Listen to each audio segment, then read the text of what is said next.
Bonjour à tous, on se retrouve pour une nouvelle vidéo. Aujourd'hui, on va parler du top 10 des meilleurs gardiens de la saison 2021-2022. Alors en fait, ce sera pas un top 10, ce sera un top 12. Alors c'est parti pour cette nouvelle vidéo.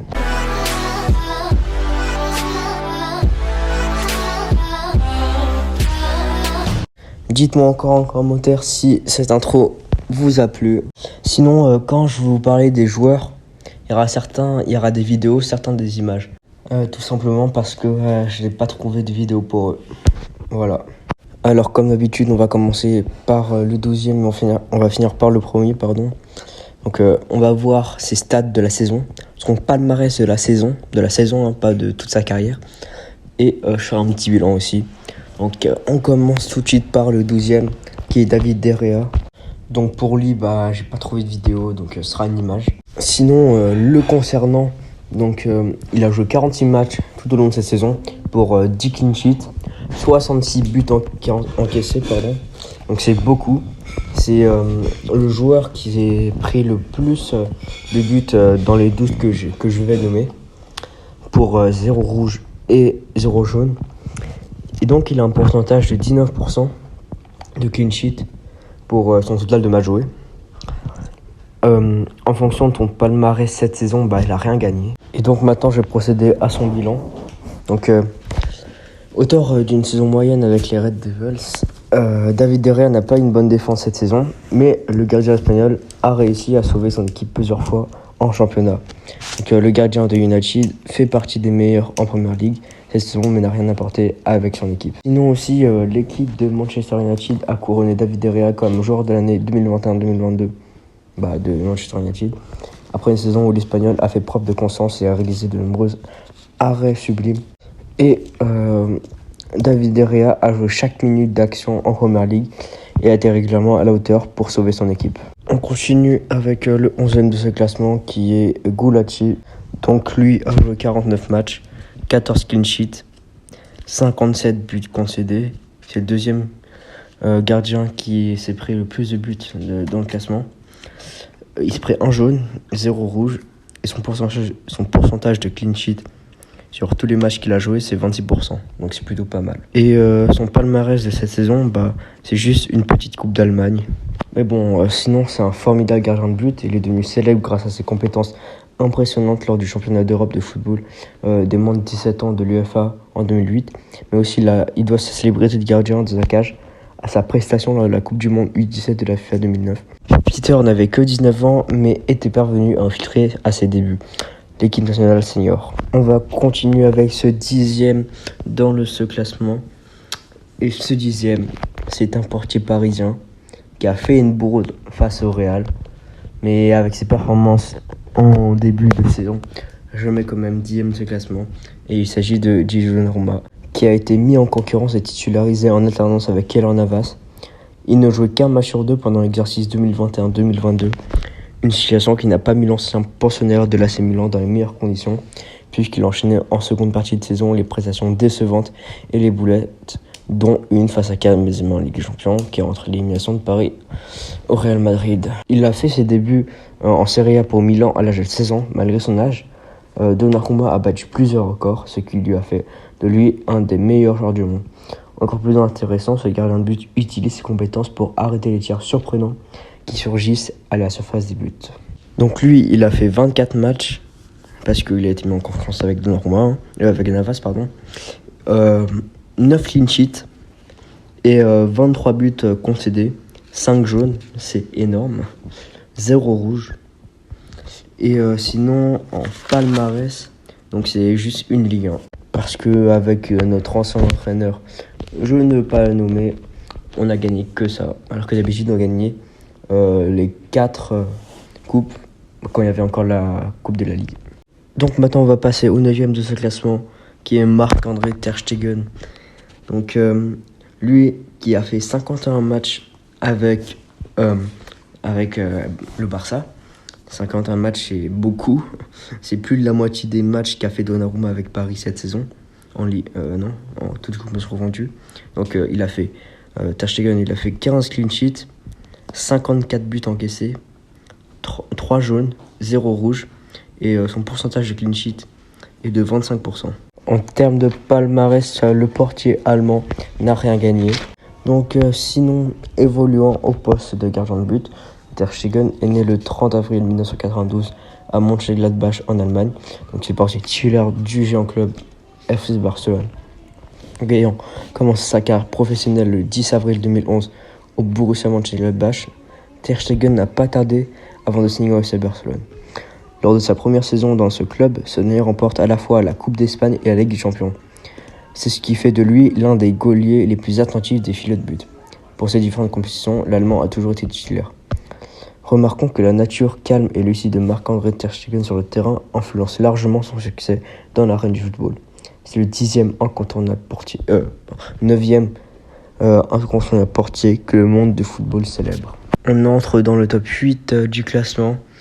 Et ce 8e est Keylor Navas. Donc lui qui a été en alternance avec Donnarumma.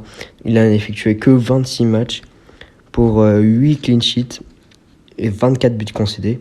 0 jaune, 1 rouge. Et son pourcentage de clean sheet, c'est 15%. Et il a gagné qu'une Ligue 1 comme Donnarumma à cause de Pochettino. Donc Keylor Navas est un portier de but qui ne laisse aucun instant le ballon rond franchir la ligne butoir de sa cage. Doté d'une réputation de classe mondiale, Navas est populaire pour avoir remporté la Ligue des Champions de l'UEFA avec le club du Real Madrid à 4 reprises. Cette performance incroyable a fait de lui l'un des gardiens de but les plus recherchés au monde. Les meilleurs clubs d'Europe se battent pour sa signature. Donc, comme Naples en ce moment, qui fait le forcing au PSG. Mais sinon, il nous a aussi beaucoup aidé en Champions League. Donc sans lui, on ne sera jamais là en fait. Donc on peut le remercier. Maintenant, le 7e de ce classement, ça va vous surprendre, mais c'est Oblak. Donc, je vais vous expliquer, avec ses stats, son palmarès et en mots. Donc, lui, il a fait 51 matchs comme Ter Stegen.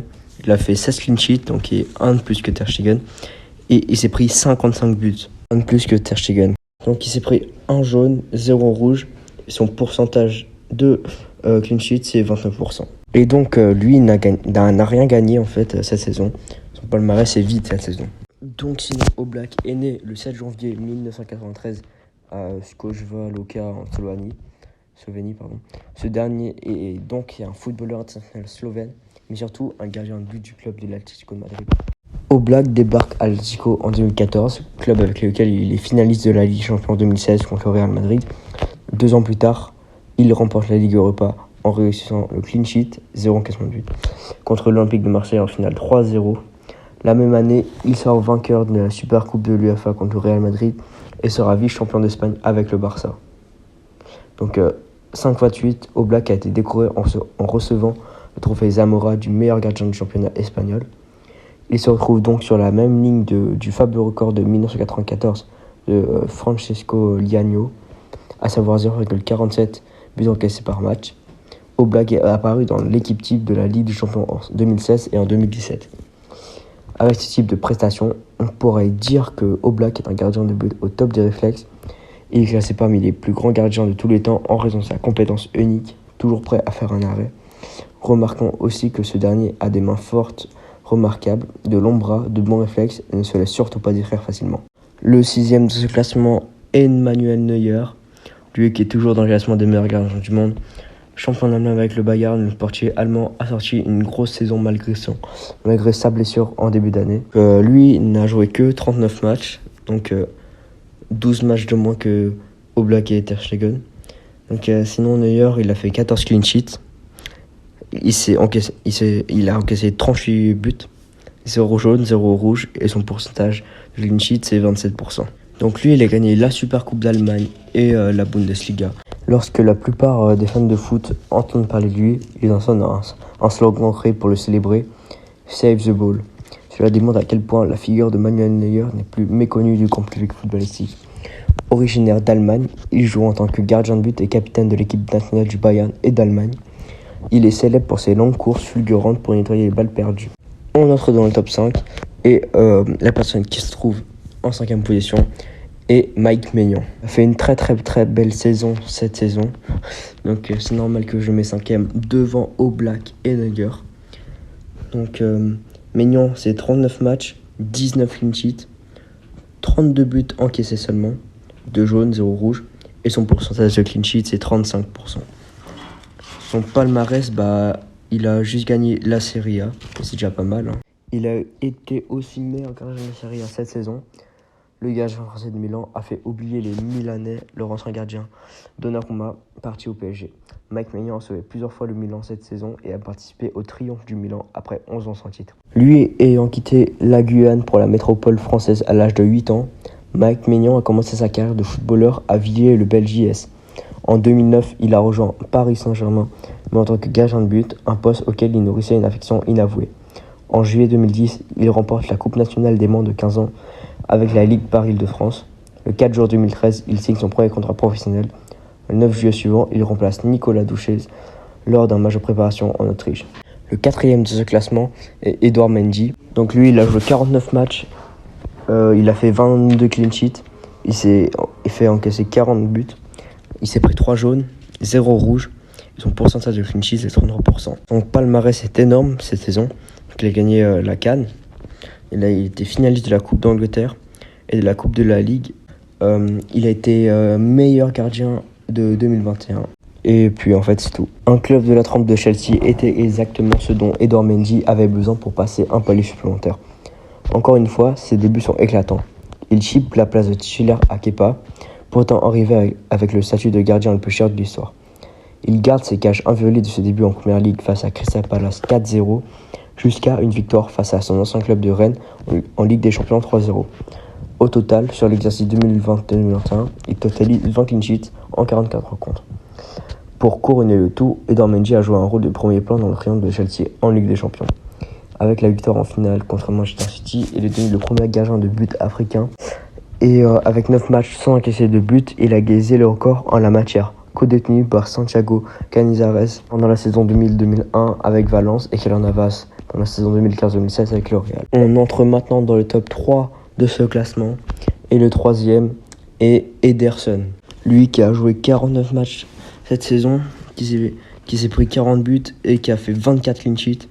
Il s'est pris 4 jaunes, 0 rouge et son pourcentage de clean sheets est de 39%. Il a gagné juste la Première Ligue, c'est tout. Champion d'Angleterre avec Manchester City, le gardien brésilien fait une saison remarquable dans les cages des Sky Blue. Originaire du Brésil, Ederson Santana de Moraes joue en Première Ligue avec Manchester City comme gardien de premier choix. Il est connu pour garder les draps propres et faire des arrêts exceptionnels pour son équipe. Maintenant, il ne reste plus que 2 joueurs dans ce classement. Et ce deuxième est Courtois. Courtois qui a fait 53 matchs cette saison pour 21 clean sheets et 44 buts encaissés seulement. Il s'est pris 1 jaune, 0 rouge, 36% de clean sheet cette saison. Il mérite bien sa deuxième place parce qu'il a aussi gagné la Champions League, il a gagné la Liga, il a été meilleur gardien de la Champions League. Et là, il fait partie des nominés du Ballon d'Or et des meilleurs gardiens cette saison. Lors de la Champions League avec le Real Madrid, Courtois a été nommé homme du match en finale de la Ligue des Champions avec le Real saison. Il a remporté la Liga et la Supercoupe d'Espagne. Il a fait ses débuts avec Genk, je sais pas comment ça se prononce, en 2008, avant de déménager à Chelsea en 2011, où il a passé 3 saisons successives en prêt à l'Atlético Madrid. Après, il a été transféré au Real Madrid en 2018 ou en 2019, je sais plus. Sinon, en 2018, il a remporté le Golden Glove avec Chelsea. Et maintenant, on va passer au premier de ce classement. Et il manquait que lui, c'est Alisson Becker, avec 54 matchs, 27 clean sheets et 41 buts encaissés seulement. 0 jaune, 0 rouge bien sûr. 40% de clean sheets cette saison. Cette saison, il a aussi remporté la Coupe d'Angleterre et il a été finaliste de la Champions League. Il a été deuxième en Première Ligue. Né le 2 octobre 1992 à Hamburgo, en Brésil, footballeur international brésilien jouant comme gardien de but à Liverpool. De la Coupe du Monde de football 2018, il était le gardien titulaire de l'équipe nationale brésilienne, mais qui malheureusement a été éliminé en quart de finale par la Belgique. La même année, lorsqu'il a rejoint Liverpool pour 62,5 millions d'euros, il est devenu le gardien le plus cher de l'histoire avant d'être dépassé par l'international espagnol Kepa lors du même mercato. À la fin de sa première saison à Liverpool, il a reçu le trophée du meilleur gardien du championnat anglais de football pour un total de 21 matchs sans encaisser de but. C'est incroyable en fait. Il a réitéré cette performance lors de la finale de la Champions League 2019, au cours de laquelle son club s'est imposé 2-0 face à Tottenham. En 2019, Alisson remporte la Copa América avec la sélection en tant que gardien titulaire, n'encaissant qu'un seul but. Il reçoit par ailleurs le trophée Jachin, je ne sais pas comment ça se prononce, du meilleur joueur au poste de gardien de but, ainsi que le titre de meilleur gardien de l'année décerné par l'IFFHS. Le 16 mai 2021, Alisson marque le premier but de sa carrière lors d'un match contre West Bromwich Albion, permettant à son équipe de s'imposer 2-1. Le Brésilien de 29 ans est sans doute l'un des plus grands joueurs de football chargés d'empêcher l'entrée des buts dans leur filet. En plus d'être parmi les meilleurs joueurs de football au monde en 2022, il est la troisième signature la plus chère du football masculin. Ses compétences uniques sont qu'il y a un bon élan de vitesse, un positionnement intelligent de l'agilité et une excellente capacité de blocage de tir. Donc voilà, c'est tout pour cette vidéo. J'espère qu'elle vous plaira et j'espère qu'elle sera pas longue pour vous. Désolé si je parle pas fort. N'hésitez pas à vous abonner, à liker, à partager. Ça, c'est le plus important. Sinon, vous pouvez commenter et activer la cloche aussi. Et on se retrouve à une prochaine vidéo.